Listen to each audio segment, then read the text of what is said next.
নমস্কার বন্ধুরা, আবার একটা দারুণ মজাদার রেসিপি নিয়ে চলে এসেছি তোমাদের কাছে। আমুদি মাছের আলু দিয়ে ঝাল কষা। প্রথমে আমি আমুদি মাছগুলোকে ভালো করে ধুয়ে নুন হলুদ মাখিয়ে ভেজে নিয়েছি।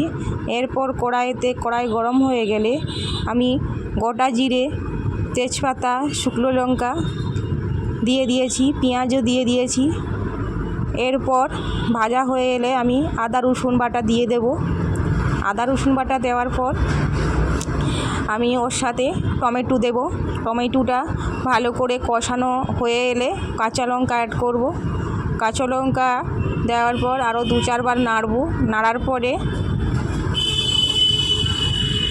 নেড়ে নেওয়ার পর আমি আগে থেকে ভিজিয়ে রাখা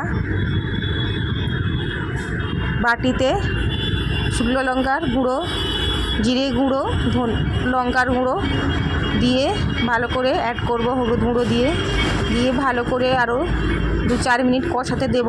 কষানো হয়ে গেলে আমি ভেজে রেখেছি আলুটা ওর মধ্যে দিয়ে দেব।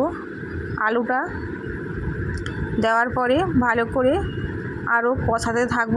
ভালো করে কষানো হয়ে এলে পরিমাণ মতন ধনেপাতা দিয়ে দেবো।